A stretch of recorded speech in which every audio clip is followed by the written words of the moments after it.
Bonsoir à toutes et à tous, je suis le conteur, et je suis ici pour vous aider à vous endormir grâce à ces histoires d'horreur de voisins. Alors, avant de commencer, assurez-vous de vous abonner à la chaîne et de mettre un j'aime à la vidéo.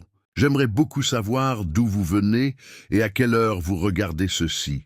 Alors laissez-le en commentaire. Lorsque vous serez prêts, installez-vous confortablement et musique, détendez-vous. Il y a de cela quelques années, j'ai quitté une colocation chaotique en banlieue pour emménager dans mon propre petit appartement d'une seule pièce en plein centre-ville. J'avais alors environ 28 ans, et même si l'endroit était clairement exigu et portait les marques visibles du temps, il me fascinait parce qu'il se trouvait à seulement environ 600 mètres de l'un des clubs les plus animés et fréquentés du centre, ce qui, pour mon style de vie d'alors, était tout simplement parfait. Comme j'étais célibataire et que j'adorais sortir, régulièrement avec mon cercle d'amis dans les bars et les boîtes de nuit, l'emplacement avait tout son sens. Je pouvais ainsi rentrer tranquillement à pied au lieu de devoir dépenser des sommes considérables en taxi chaque fin de semaine. En plus, l'appartement était idéalement situé non loin de mon lieu de travail. Alors tout s'emboîtait parfaitement, de façon harmonieuse. Le premier jour, je me suis installé avec une rapidité surprenante et, sans perdre de temps, j'ai appelé mes amis les plus proches pour boire quelques bières bien fraîches, avant de plonger dans l'effervescence de la nuit. Cependant, comme on pouvait s'y attendre, mon minuscule appartement ne pouvait pas accueillir tout le monde que j'avais invité. Alors, certains se sont installés tant bien que mal à l'intérieur, créant une ambiance festive et un peu à l'étroit, tandis que d'autres sont restés à boire joyeusement dans le couloir de l'immeuble. Et alors que nous étions là, avec la musique à fond et les verres qui circulaient sans interruption, j'ai commencé à entendre de plus en plus distinctement le couple de l'appartement d'à côté, en pleine dispute animée. Comme l'immeuble était assez ancien, les murs étaient incroyablement fins, presque comme du papier. Poussé par la curiosité, je me suis approché discrètement du mur pour essayer de mieux entendre la nature de la dispute. Je venais tout juste d'arriver, donc je n'avais eu absolument aucune occasion de faire la connaissance de mes nouveaux voisins. J'étais donc naturellement très curieux de savoir ce qui se passait juste à côté. D'après tout ce que j'ai pu entendre entre les cris et les silences, j'ai compris qu'il s'agissait d'un couple gai d'environ 35 ans. L'un criait avec véhémence à l'autre de sortir, immédiatement pour venir nous demander, à moi, leur nouveau voisin bruyant, de baisser un peu la musique, tandis que l'autre répondait d'un ton plus conciliant qu'il ne s'agissait que d'une fête d'emménagement et qu'il n'y avait pas de quoi en faire tout un drame. Il était clair que le second homme, le plus calme, commençait déjà à m'être beaucoup plus sympathique, contrairement à son compagnon, qui semblait plutôt irritable. Pour éviter tout problème inutile et ne pas commencer ma nouvelle vie dans l'immeuble du mauvais pied, j'ai décidé d'emmener mes amis dehors et nous sommes tous partis ensemble vers le club, laissant ainsi les voisins à la tranquillité de leur foyer. Plus tard dans la nuit, lorsque je suis rentré chez moi, complètement seul, j'étais épuisé par le déménagement et les festivités, et j'ai préféré laisser mes amis continuer à faire la fête sans moi. En arrivant devant la porte de mon appartement, je cherchais maladroitement mes clés quand j'ai remarqué un type dans le couloir, juste en face de l'appartement d'à côté, en train de fumer une cigarette, l'air pensif. L'homme était remarquablement grand et mince, avec des cheveux foncés et ébouriffés. De plus, j'ai remarqué une coupure récente sur sa lèvre et un hématome qui commençait à se former autour de l'un de ses yeux. « Bonsoir », lui ai-je dit gentiment. « Désolé pour tout le bruit tout à l'heure. J'imagine que tu es mon voisin. »« Oui, ne t'en fais pas, mon pote, » a-t-il répondu avec un demi-sourire. « Je m'appelle Victor », m'a-t-il ajouté en me serrant la main fermement. C'est à ce moment précis que j'ai remarqué que ses jointures étaient visiblement meurtries et enflées. Alors j'ai immédiatement pensé qu'il se passait quelque chose d'assez étrange et probablement de violent. Je me suis excusé chaleureusement pour le bruit, en lui disant que j'espérais sincèrement ne pas avoir causé de problème entre eux. Mais lui, avec une voix étonnamment douce, bien qu'un peu tremblante, m'a assuré que tout allait bien. Il a simplement expliqué que Ricardo, son petit ami, comme j'en avais déduit d'après la dispute, que j'avais entendu avait parfois un trait, mauvais caractère, mais que lui, Victor, y était à peu près habitué. À la fin de notre brève mais révélatrice conversation, je lui ai dit qu'on se reverrait plus tranquillement une autre fois. Il devait être environ 3 heures du matin, et je n'avais qu'une envie, me glisser dans mon lit et dormir profondément. Pourtant, je ne pouvais pas m'empêcher de ressasser dans ma tête cette dispute très probable qui avait eu lieu juste à côté, en me demandant avec angoisse si tout cela n'était pas, d'une certaine manière, de ma faute. J'ai décidé de garder un œil attentif sur la situation pour le moment, car je ne comprenais pas vraiment ce qui se passait. Une dispute avec son compagnon était l'hypothèse la plus évidente, mais il y avait aussi la possibilité que Victor se soit attiré des ennuis avec quelqu'un d'autre, en dehors de sa relation. Au fil des semaines, je me suis rendu compte, avec une inquiétude croissante, que mes voisins buvaient presque chaque semaine, sans exception, et qu'ils se mettaient à se disputer violemment dès qu'ils dépassaient un peu les limites. Ricardo, qui semblait être le plus corpulent et le plus fort du couple, avait toujours la voix la plus forte et la plus autoritaire. Et Victor, de son côté, semblait complètement effrayé et intimidé par lui. Ses hurlements, remplis de colère, s'entendaient très clairement depuis mon appartement. Alors, par prudence et pour éviter les complications, j'ai choisi de rester en dehors de leurs affaires personnelles. Avec des murs aussi fins, c'était une situation franchement inconfortable d'entendre Ricardo dire qu'il pensait que j'étais un problème pour eux ou, pire encore, que j'avais un quelconque intérêt romantique ou sexuel pour Victor. Alors, pour ma propre santé mentale, j'ai décidé de me couper totalement de tout ce drame permanent en mettant mes écouteurs et en me plongeant dans mes jeux vidéo préférés. Mes journées étaient entièrement remplies de travail, du lundi au vendredi et de sorties entre amis le week-end. Cette routine m'aidait énormément à éviter d'avoir des invités chez moi car je n'avais absolument aucune envie d'entendre les disputes interminables et de plus en plus violentes de mes voisins conflictuels. Tout s'est plutôt bien passé jusqu'à la veille du nouvel an de cette même année. Ce soir-là, je revenais de mes courses de dernière minute, prêt à emballer mes cadeaux avec soin, car je comptais aller voir ma famille le lendemain pour célébrer.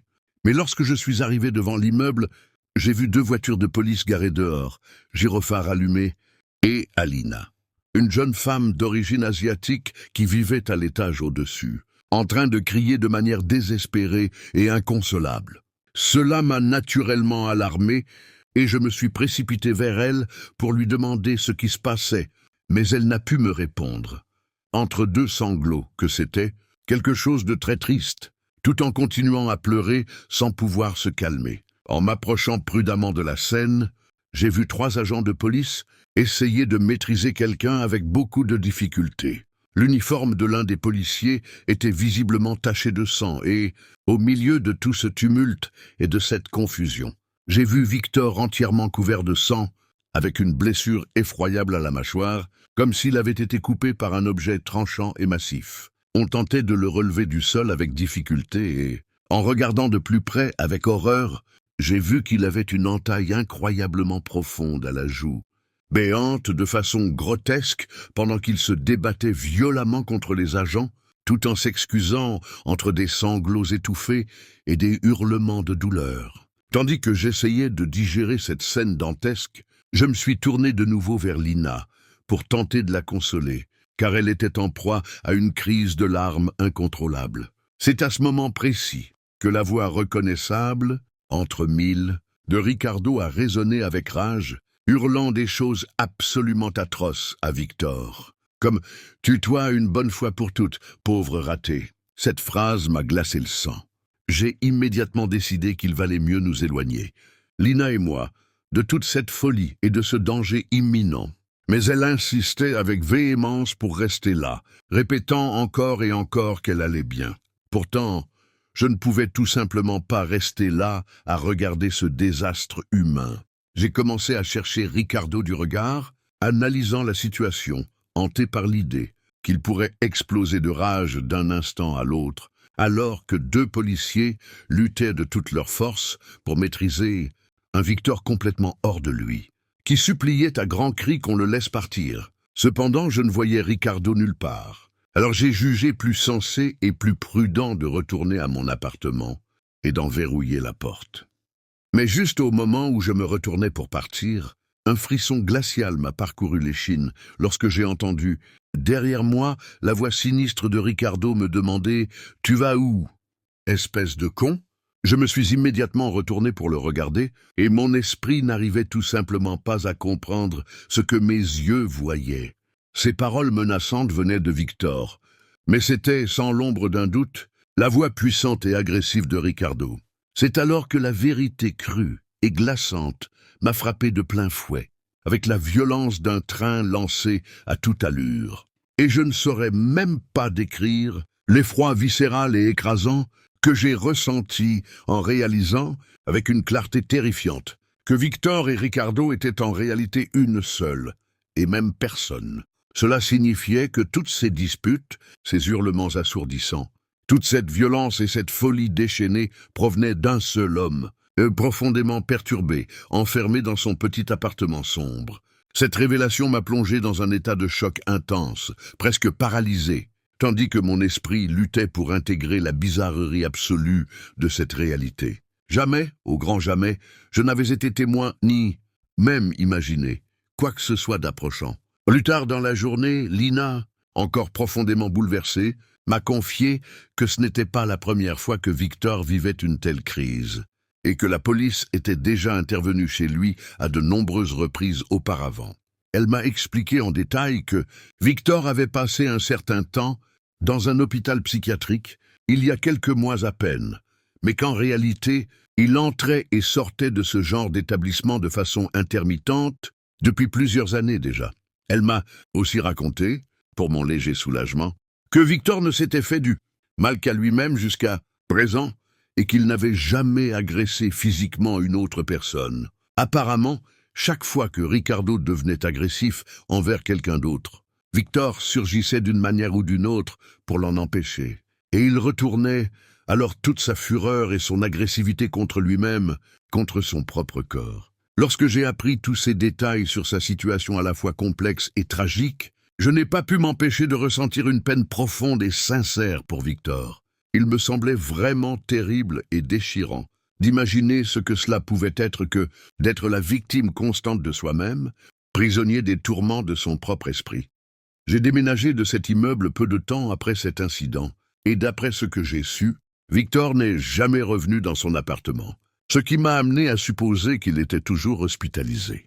Mais je souhaitais de tout cœur qu'un jour, il puisse trouver le moyen de surmonter son lourd trouble et de découvrir enfin un peu de paix. Avant de vous raconter cette histoire troublante, laissez-moi simplement vous dire quelques mots sur moi et l'environnement dans lequel je vis. J'habite dans un quartier plutôt calme et paisible, un peu en retrait du tumulte de la ville, à environ 40 ou 50 minutes en voiture de la zone urbaine, la plus proche et la plus animée. Bien que ce ne soit pas officiellement déclaré comme une zone agricole, il y a ici et là quelques petites fermes familiales, de nombreux arbres feuillus et de vastes terres cultivées, qui donnent à l'ensemble une atmosphère nettement plus rurale et sereine. C'est aussi un endroit où la faune est particulièrement abondante. Personnellement, j'aime beaucoup sortir, marcher dans les rues et sur les sentiers. D'ailleurs, il n'y a pas de trottoir traditionnel ici, donc je marche prudemment sur le bord de la route, parcourant généralement des distances qui vont d'environ 3/4 de mile à 1,5 miles, avant de faire demi-tour et de rentrer chez moi. Il est plutôt rare que je croise quelqu'un pendant mes promenades. Seulement de temps à autre, très sporadiquement, je rencontre quelqu'un promenant son chien, en train de faire un peu d'exercice ou une activité similaire. Il y a aussi un parc relativement proche, qui est presque toujours désert. Donc parfois, lorsque je ressens le besoin d'un peu plus de solitude, j'y vais et je reprends ensuite le chemin du retour. Cela dit, l'histoire que je veux vous raconter s'est produite un soir, alors que je revenais du travail un peu plus tard que d'habitude. L'automne avait déjà commencé, et comme toujours à cette époque, les jours raccourcissaient sensiblement de jour en jour. Ce soir-là en particulier, je suis sorti de chez moi comme à l'accoutumée et j'ai marché en direction du parc, situé à un peu plus d'1/2 mile. Lorsque je revenais, complètement plongé dans mes pensées, j'ai entendu un bruit étrange, comme s'il provenait de l'espace entre deux maisons. Là, il y avait un terrain vague assez étendu, avec quelques arbres épars et de nombreux buissons envahissants. Il faisait déjà presque nuit, donc la visibilité était réduite, mais il m'a semblé apercevoir quelque chose d'assez grand, bouger discrètement derrière l'un des arbres les plus imposants. Cela, comme on peut l'imaginer, a immédiatement attiré mon attention et suscité une forte curiosité. Je me suis donc arrêté un instant et j'ai fixé cette zone avec concentration, tentant d'affiner ma vision. Au début, je n'ai rien vu de particulier, et même après avoir continué à observer, rien ne semblait sortir de l'ordinaire. Mais soudain, j'ai remarqué un homme qui me regardait fixement, depuis derrière un tronc d'arbre épais. Cela m'a paru extrêmement étrange et assez alarmant, car je ne le connaissais absolument pas. Et surtout, il ne semblait en rien être un habitant du quartier, puisque je ne l'avais jamais vu par ici auparavant. L'homme s'est accroupi brusquement, presque comme s'il voulait se cacher, en se rendant compte que je l'observais directement. Ce comportement furtif m'a laissé profondément mal à l'aise, avec une sensation étrange dans le corps. J'ai donc décidé, sans la moindre hésitation, de reprendre mon chemin vers la maison à un rythme un peu plus soutenu. Heureusement, ce soir-là, je suis rentré chez moi sans encombre. Mais le lendemain, lorsque je suis sorti marcher comme d'habitude, j'ai revu ce même homme. Cette fois-ci, toutefois, il se trouvait dans le jardin d'un voisin, dissimulé de manière très suspecte derrière un buisson dense. Cette fois-là, je me suis senti bien plus mal à l'aise et alarmé que la nuit précédente. Je n'ai même pas pris le temps de le regarder en détail. J'ai simplement continué à marcher en essayant de paraître aussi naturel que possible. Heureusement, ce soir-là aussi, je suis rentré chez moi sans incident. Mais le troisième jour consécutif, en me rendant de nouveau au parc, j'ai vu que l'homme rôdait encore dans les parages avec une attitude erratique. Il était la seule personne présente sur les lieux, ce qui, en réalité, ne m'a pas surpris plus que ça, car, comme je vous l'avais déjà dit, le parc est presque toujours désert. Ce soir-là en particulier, je l'ai vu s'approcher discrètement de la lisière boisée qui borde l'un des côtés du parc, et cela m'a paru extrêmement suspect. Toutes mes alarmes internes se sont déclenchées instantanément. J'ai tout de suite compris qu'il fallait que je quitte cet endroit au plus vite. Je regrettais déjà profondément d'être sorti marcher ce soir-là. J'ai donc quitté le parc immédiatement, sans me retourner. Mais à peine 2 ou 3 minutes plus tard, j'ai commencé à entendre clairement des pas derrière moi. Ils étaient encore à une certaine distance. C'est vrai, mais ce soir-là, l'ambiance était d'un silence presque total, ce qui rendait chaque son très perceptible. Il semblait être à environ 70 pieds derrière moi, à peu près. Et lorsque j'ai enfin trouvé le courage de me retourner, boum, il était là, encore, me suivant. Cette fois un peu plus près qu'avant, ce que j'ai ressenti à ce moment-là m'a glacé le sang. J'ai essayé de ne pas trop y penser, de me convaincre qu'il ne s'agissait que d'une coïncidence, et j'ai continué à marcher vers chez moi. Mais honnêtement, j'étais véritablement inquiet et légèrement terrifié, me demandant s'il me suivait vraiment ou si ce n'était qu'un malheureux hasard. Je n'avais aucune idée de ce que cet homme voulait ou vers où il se dirigeait exactement. Mais les minutes ont passé, longues et angoissantes, et je sentais toujours sa présence menaçante derrière moi, comme une ombre. J'aurais pu appeler la police à ce moment-là. J'y ai sérieusement pensé, mais soyons honnêtes. Je n'avais aucune preuve tangible qu'il faisait quelque chose de mal ou qu'il nourrissait de mauvaises intentions à mon égard. C'était juste un homme qui marchait derrière moi, avec insistance. Certes, mais rien de plus. Je priais simplement qu'il entre dans une maison ou qu'il disparaisse de mon champ de vision. Mais malheureusement, ce n'est pas ce qui s'est passé. Finalement, après ce qui m'a semblé une éternité, je suis arrivé dans ma rue et l'homme était toujours là, derrière moi, maintenant à une distance constante et prudente, comme s'il contrôlait tout. Alors j'ai accéléré le pas, me retenant de courir comme un fou, jusqu'à enfin atteindre l'entrée de ma maison. Il faut que je précise que l'allée menant à ma porte est assez longue, plusieurs mètres, donc je ne me sentais pas encore à l'abri. Pas du tout, en réalité. Et encore moins en voyant que l'homme continuait de marcher à environ 20 mètres derrière. Moi, sans dévier, j'ai marché encore plus vite sur l'allée et naïvement, J'ai espéré qu'il continuerait son chemin sur la rue principale, mais alors que j'étais sur le point de poser un pied sur mon porche, j'ai cru entendre clairement ses pas qui se rapprochaient rapidement. Il venait droit vers moi. J'ai commencé à chercher frénétiquement mes clés dans mes poches, tremblant tellement qu'il m'était presque impossible de les insérer dans la serrure. Je l'entendais s'approcher à grands pas. Cette fois, il courait presque. Finalement, après quelques secondes qui m'ont semblé interminables, j'ai réussi à ouvrir la porte. Je l'ai claquée brutalement derrière moi et j'ai tourné la clé avec des mains tremblantes. À peine quelques secondes plus tard, pas plus, j'ai entendu le bruit glaçant de la poignée qui tournait, lentement de l'extérieur. Il était juste derrière la porte. Et moi, terrifié jusqu'à la moelle, j'ai couru me réfugier dans la partie opposée de la maison, le plus loin possible de l'entrée. Je suis resté là pendant plusieurs minutes, retenant ma respiration, tendant l'oreille pour capter le moindre bruit suspect. Puis, après un temps qui m'a paru très long, sans entendre quoi que ce soit, je me suis approché très prudemment, de la fenêtre à l'avant de la maison. Et là, immense soulagement, il avait complètement disparu. J'ai scruté par plusieurs fenêtres de la maison, fouillant chaque recoin du regard, mais il n'y avait plus la moindre trace de lui. Après cette nuit si terrifiante, j'ai décidé avec bon sens qu'il valait mieux faire une longue pause dans mes promenades nocturnes habituelles.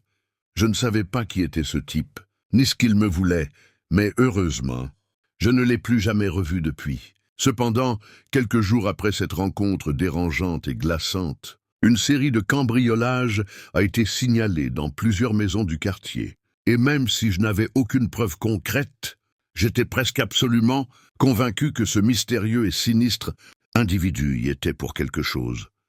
Il y a quelque temps, mon compagnon et moi avons pris la décision importante d'acheter une maison dont nous étions tombés éperdument amoureux dès le premier regard. Elle avait un petit ruisseau charmant qui coulait doucement à l'arrière du jardin, créant une atmosphère de paix totale, et tous les deux, émerveillés, nous pensions, mon Dieu, qui saint d'esprit, ne voudrait pas vivre dans un endroit aussi incroyablement beau et serein que celui-ci. À peine installé, alors que nous étions encore en train de déballer les cartons, notre voisine de la maison voisine, une femme âgée, que nous avons ensuite appris à connaître sous le nom de Martha, est venue se présenter officiellement. Elle est apparue soudainement à notre porte en lançant un « Bonjour, je m'appelle Martha et je suis votre voisine d'à côté. » Ravi de vous rencontrer. Et ainsi, sans plus de cérémonie, nous avons commencé à discuter de choses banales. La conversation fut, pour être honnête, un peu étrange, voire franchement inconfortable par moments, et quand elle est enfin repartie, j'ai regardé mon partenaire et tous les deux, nous avons éclaté de rire nerveusement, en commentant à quel point cette première rencontre avait été bizarre. Le lendemain, nous avons eu la curiosité de jeter un coup d'œil plus attentif à son jardin et, à notre totale stupéfaction, nous avons découvert qu'il était entièrement rempli d'horribles fleurs en plastique, de couleur criarde, franchement d'un goût atroce. Sans hésiter une seconde, nous avons décidé de les retirer de notre vue immédiatement. Qui saint d'esprit voudrait avoir ce genre de plastique polluant chez soi? Après les avoir toutes enlevées avec un certain effort, nous avons commencé à imaginer avec enthousiasme un nouveau jardin, bien plus naturel, pour notre espace. Le matin suivant, très tôt, alors que nous commencions les premiers travaux, pour améliorer, significativement, notre jardin, Martha est sortie de chez elle et, comme si de rien n'était, s'est remise à nous parler avec son style si particulier.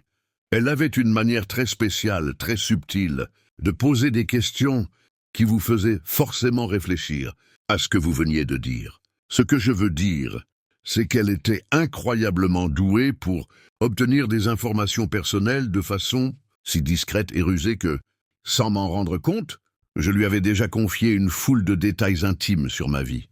Peu à peu, au fil des jours, mon mari et moi avons pris conscience, avec une inquiétude croissante, que sa maison était littéralement remplie de chiens. Beaucoup de chiens. Et ces chiens étaient pour nous une véritable source constante d'ennui. Chaque soir, dès que nous éteignions toutes les lumières pour essayer de dormir, les chiens commençaient à aboyer sans relâche, bruyamment, peu importe l'heure.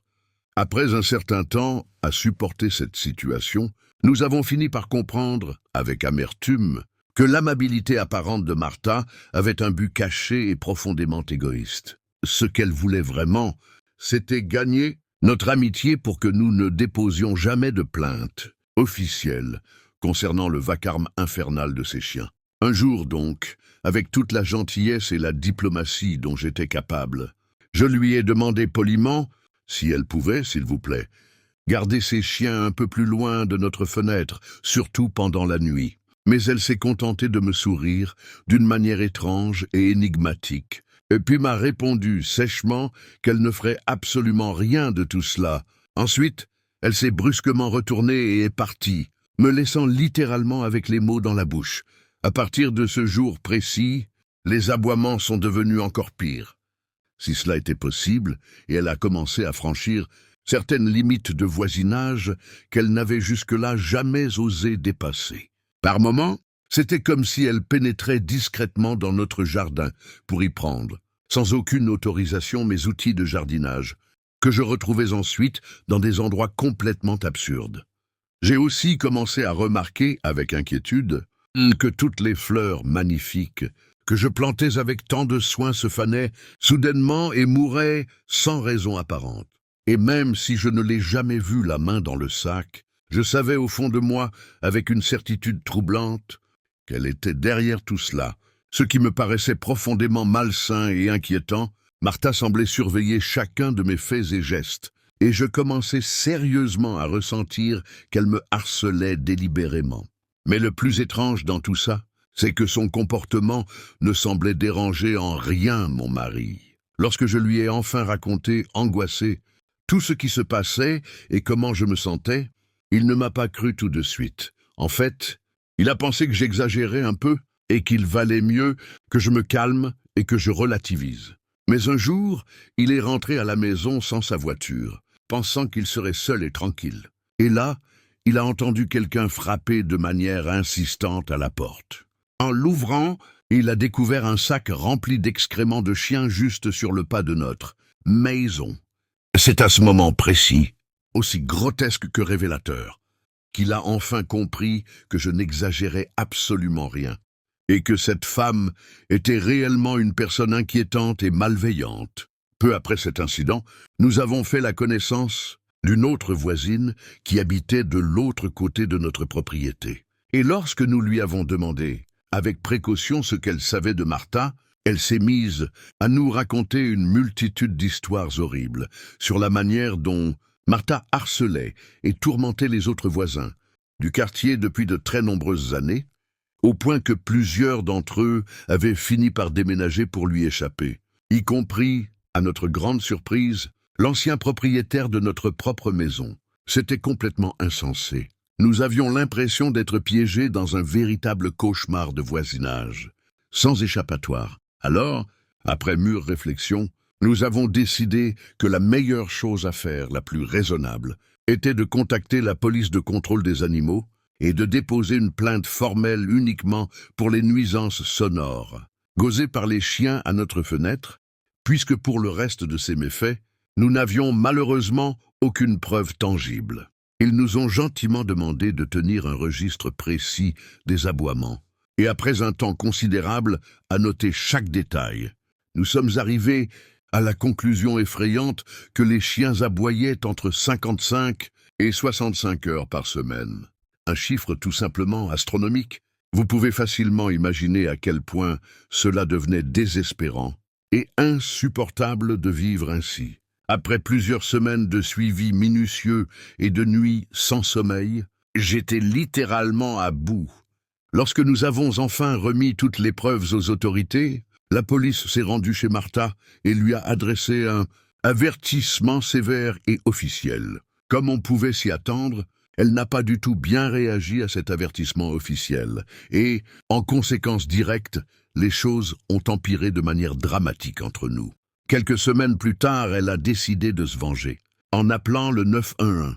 C'est ainsi que, vers 22h30, le 13 mars, nous avons entendu un coup fort et autoritaire à notre porte. En l'ouvrant, mon mari et moi sommes restés totalement stupéfaits et sans voix, devant chez nous, Il y avait rien de moins que 2 voitures de police et 4 agents en uniforme. Tout cela pour une prétendue dispute domestique, complètement inventée de toutes pièces par notre douce et attentionnée voisine Martha. Un grand merci, Martha, pour ce charmant cadeau lors d'une nuit tout à fait banale. Tous les quelques mois, elle avait cette manie exécrable de nous envoyer la police pour des motifs absurdes et totalement infondés. Même si elle ne nous adressait plus la parole du tout, elle continuait d'observer chacun de nos faits et gestes avec une attention malsaine. Ce que nous ne savions pas à ce moment-là, c'est qu'elle gardait soigneusement dans sa maison un fauteuil roulant, et que, avant même l'arrivée de la police, elle avait parfaitement préparé et répété une des histoires larmoyantes sur sa vie de pauvre. Vieille dame sans défense, soi-disant harcelée et maltraitée par nous, ses voisins cruels et agressifs. Le plus ironique dans tout ça, c'est que je n'ai que quelques années de moins que Martha, mais grâce à mon excellente coiffeuse, je n'ai pas de cheveux gris, ce qui me donne l'air bien plus jeune qu'elle. Du coup, à chaque fois que les policiers débarquaient chez nous en réponse à ces appels, c'était moi qui recevais les remarques, les sermons et les regards désapprobateurs. Ils supposaient automatiquement que j'étais la plus jeune, donc celle qui devait être plus responsable, compréhensive et calme. Mon mari et moi étions totalement désespérés et démoralisés. Le harcèlement constant et méthodique de Martha avait atteint un tel degré qu'il affectait gravement notre santé mentale et notre qualité de vie. Pour vous donner une idée encore plus claire de la cruauté dont elle était capable, un jour, on m'a offert 2 magnifiques canaris que j'avais placés dans une petite cage charmante près de la fenêtre de la cuisine. Mais un matin, en me réveillant, j'ai découvert avec horreur la cage grande ouverte, et tout autour, à l'extérieur, des plumes de mes pauvres canaris éparpillées dans tous les sens. À ce stade, je ne savais plus vraiment si c'était ces chiens qui avaient fait cela, ou si c'était elle-même qui avait commis un acte aussi cruel et impitoyable. Mais ce qu'il y avait de plus dérangeant encore, c'est que j'étais absolument certaine d'avoir fermé cette fenêtre la veille au soir, comme je le faisais toujours. Quelqu'un avait donc nécessairement dû l'ouvrir de l'intérieur ou de l'extérieur, pour accéder à la cage et libérer les oiseaux. Après tous ces événements troublants et ce harcèlement répété, nous avons fini par installer des caméras de surveillance discrètes à plusieurs endroits stratégiques de notre propriété. Nous savions très bien que Martha adorait l'attention que lui portaient les policiers chaque fois qu'ils répondaient à ses appels mensongers. Une fois, un agent est même venu chez nous visiblement agacé, après avoir écouté son récit plein de détails mélodramatiques. Sur un ton sévère, il nous a demandé d'arrêter, une bonne fois pour toutes, de harceler tout le voisinage. Mais au lieu de protester, nous avons calmement sorti les enregistrements de nos caméras et les lui avons montrés.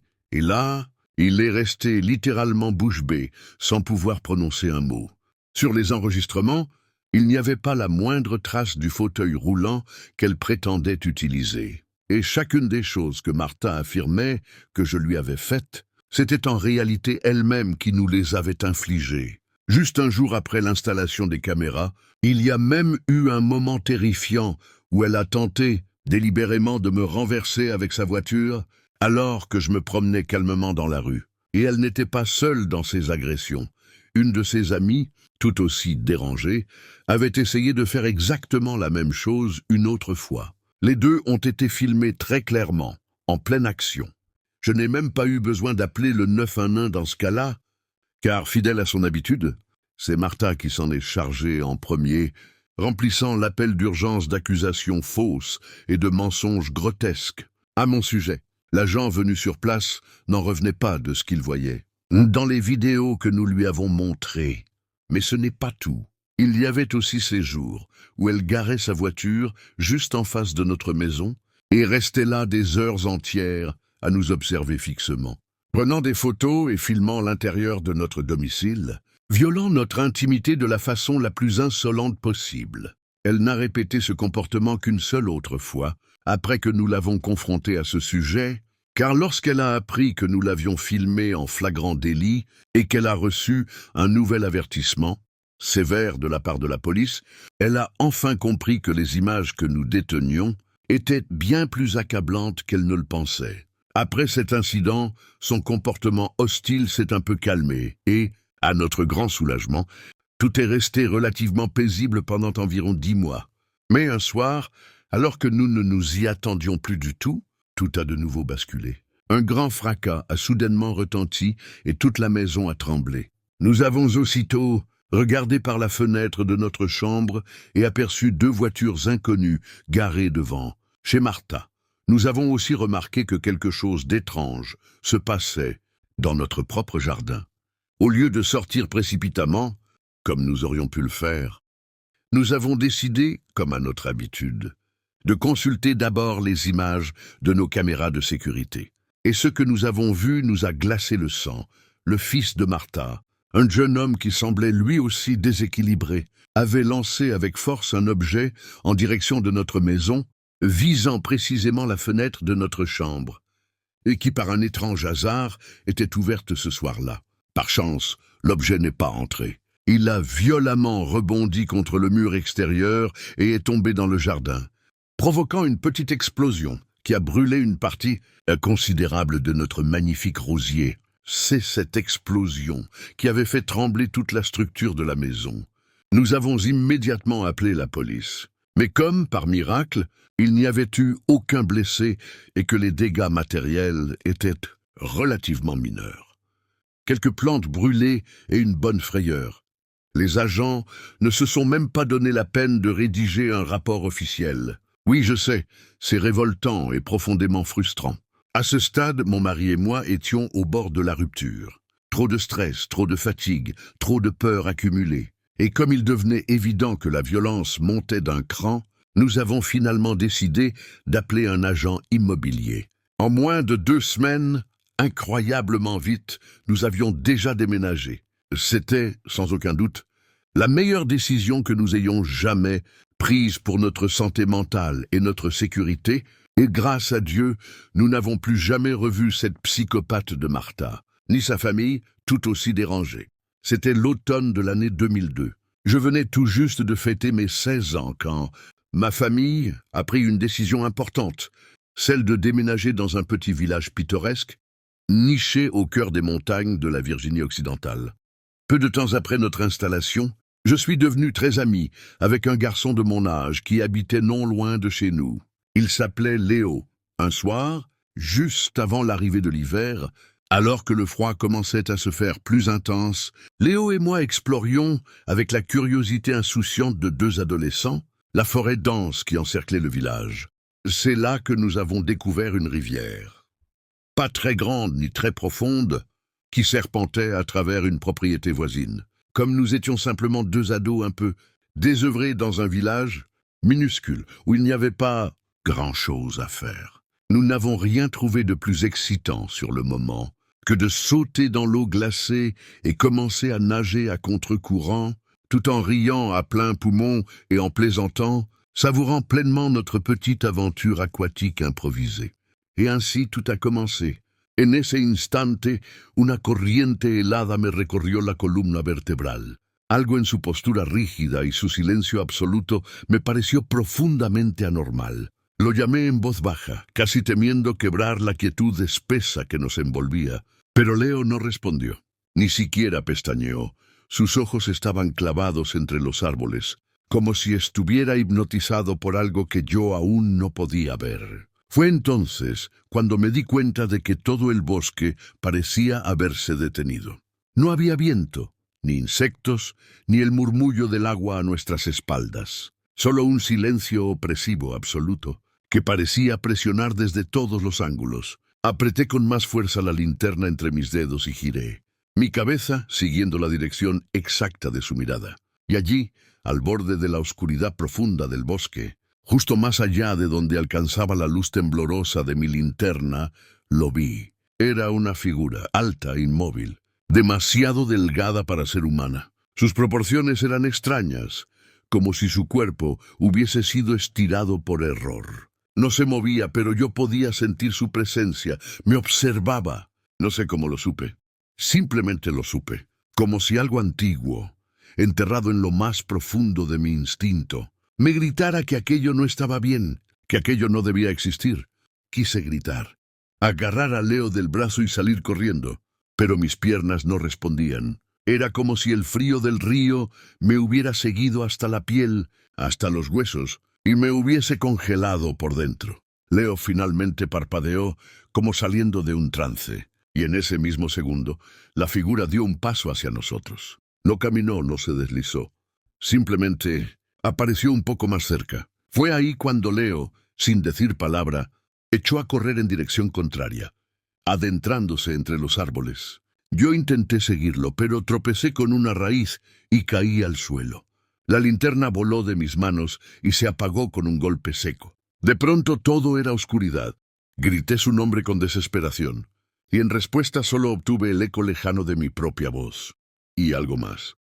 Una respiración. Cerca, muy cerca. Me puse de pie como pude, con el corazón latiéndome en los oídos, y corrí hacia donde recordaba que estaba el río, guiándome por el olor del agua y el leve sonido que ahora, por suerte, volvía a oírse. No sé cómo logré volver a donde estaban nuestras cosas. Solo recuerdo haber tomado todo a toda prisa, ropa, linterna, zapatos mojados, y haber corrido sin mirar atrás, hasta llegar a la carretera más cercana, con el pecho a punto de estallar y los ojos llenos de lágrimas por el miedo. Leo apareció en casa más de una hora después. Iba descalzo, pálido, temblando. No quiso hablar de lo que había visto nunca, y yo tampoco. Ese fue el final de nuestras aventuras en el bosque. Nunca más volvimos a ese río. Y hasta el día de hoy, aún me despierto algunas noches, con el eco de esa respiración desconocida justo al lado de mi oído. Alors je lui ai crié, à la fois agacé et terrifié, « Léo, bon sang, pourquoi tu ne me réponds pas ?» Et juste au moment où j'ai tendu la main pour lui, toucher l'épaule et attirer son attention, il a soudain levé un bras maigre, presque squelettique, et a pointé du doigt, tremblant, vers l'obscurité profonde qui s'étendait devant nous. « Tu vois ça là-bas? C'est quoi ce truc?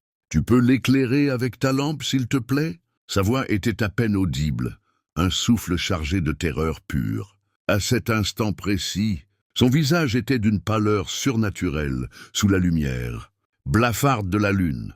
On aurait dit qu'il allait s'évanouir sur place. Ses yeux étaient écarquillés, démesurément ouverts par la peur, et fugacement, je remarquai un détail glaçant que je savais, avec une certitude viscérale, que je n'oublierai jamais. Une fine goutte de sang frais coulait lentement de sa narine, venant tacher son lèvre supérieure. L'air s'épaissit d'un coup, comme saturé d'électricité invisible. Mon corps tout entier s'est figé. Devais-je lui demander avec insistance ce qu'il voyait là-bas? Ou fuir à toutes jambes, sans poser de questions, sans me retourner? Qu'est-ce qui se passait, bon sang, dans ce coin reculé du monde? Finalement, avec une main tremblante, j'ai dirigé le faisceau de ma lampe dans la direction qu'il désignait. « Qu'est-ce que c'est, Léo ?» ai-je murmuré. « C'est une personne. » Le temps s'est suspendu. Mon faisceau accrocha d'abord une paire de jambes longues et maigres, vêtues d'un pantalon sombre et usé. Et tout à coup, mon cœur bondit si fort dans ma poitrine que j'eus du mal à respirer. Ma lampe semblait peser une tonne. N'importe quand, dans une autre vie, j'aurais levé naturellement la lumière plus haut. Mais là, c'était comme si une force invisible me clouait le bras, m'empêchait d'aller plus loin. Les jambes s'avançaient lentement, presque avec nonchalance. Puis un torse voûté, obscur, se dessina dans le halo pâle. Et quand la lumière passa enfin sur son menton osseux, je vis ce sourire. Un sourire immense, déformé, horriblement figé. Un rictus grotesque, inhumain, étiré bien trop largement pour être celui d'un visage humain. J'ai ressenti un choc absolu, comme si mon esprit refusait tout bonnement d'enregistrer ce que mes yeux voyaient. Je me suis retourné d'un coup. J'ai lâché la lampe qui s'est écrasée au sol dans un bruit métallique, et j'ai heurté Léo de plein fouet.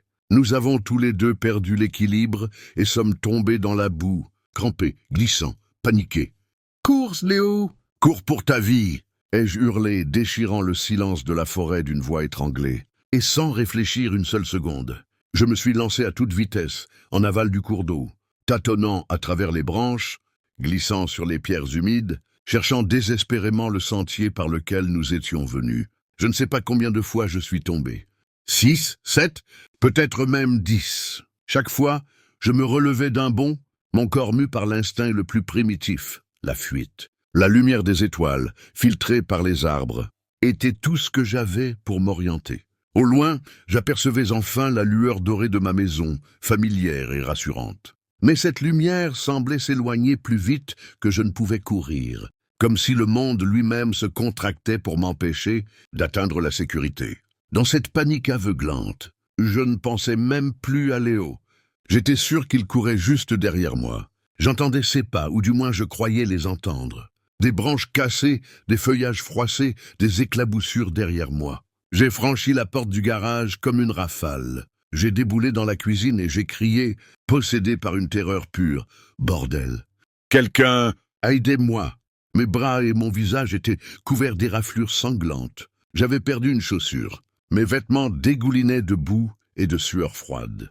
Mais à ce moment-là, rien de tout ça n'avait d'importance. Rien, sauf une seule pensée qui battait dans ma tête comme un tambour, assourdissant. Ce n'était pas humain. Ce qu'on a vu là-bas, ce n'était pas humain.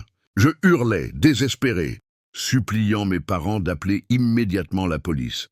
Je jetai un rapide coup d'œil par-dessus mon épaule, m'attendant à voir Léo entrer en trombe derrière moi, mais à ma terreur grandissante, il n'était pas là. Au début, j'ai naïvement pensé qu'il avait peut-être couru directement chez lui, qui se trouvait à quelques pâtés de maison. J'ai alors imploré mes parents de contacter ses parents dès que la police serait arrivée. L'attente fut interminable. Je tremblais comme une feuille. Et quand, enfin, les premiers officiers sont arrivés, ils m'ont regardé avec ce mélange si particulier de préoccupation sincère et de perplexité évidente, comme s'ils se demandaient si je n'avais pas consommé quelque chose d'illégal. Mais c'est alors que le téléphone a sonné. C'étaient les parents de Léo, complètement paniqués, appelant pour savoir s'il était bien rentré avec moi. C'est là que la police a compris qu'il fallait agir rapidement. Ils ont aussitôt lancé une opération de recherche. Des chiens pisteurs spécialisés ont été amenés, ainsi que de nombreux officiers et volontaires pour fouiller les environs. Je me sentais terrifié au-delà de toute mesure. Je ne voulais même pas commencer à envisager la possibilité que mon meilleur ami ait été attrapé par cet être sinistre que nous avions vu dans les bois. La recherche commença immédiatement. Très vite, ils retrouvèrent nos affaires abandonnées près de la rive du fleuve. Mais ni trace de Léo, ni trace de l'homme au sourire grotesque. Les jours passèrent lentement, douloureusement, puis vinrent les semaines. Et malgré tous les efforts déployés, malgré les hectares et les hectares de forêt dense, plus de 120 000, au total, aucune piste ne fut jamais trouvée. Pas le moindre indice. Léo s'était littéralement volatilisé. 22 longues et déchirantes années se sont écoulées depuis cette nuit. Et toujours, rien. On ne l'a jamais revu. On n'a jamais su ce qui lui était arrivé. Bien sûr, les médias locaux avaient parlé de sa disparition à l'époque. Mais dans un petit village aussi isolé que le nôtre, où les gens disparaissent, parfois dans la nature, sans jamais revenir, je doute que l'affaire ait fait beaucoup de bruit ailleurs. Le plus atroce dans tout cela, c'est que sa famille vit encore aujourd'hui dans une attente insupportable, dans une absence de réponse totale, une douleur suspendue dans le vide comme une blessure qui ne guérit jamais.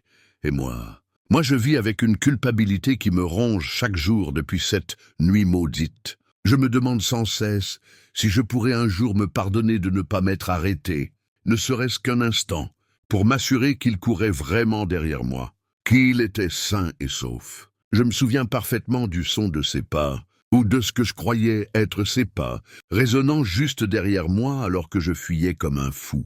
Mais je ne saurais probablement jamais à quel moment il a cessé de me suivre, ni ce qui lui est arrivé, et parfois une pensée plus noire encore m'envahit. Et si ce n'était pas Léo qui courait derrière moi? Et si c'était l'autre? Et si Léo n'avait jamais eu une chance de s'enfuir? Si ce qui lui est arrivé est encore plus terrifiant que tout ce que nous pourrions imaginer, même dans nos cauchemars les plus profonds? Cette seule pensée me glace jusqu'aux os. Et depuis 22 longues années, elle revient chaque nuit, me hanter dans mes rêves les plus sombres.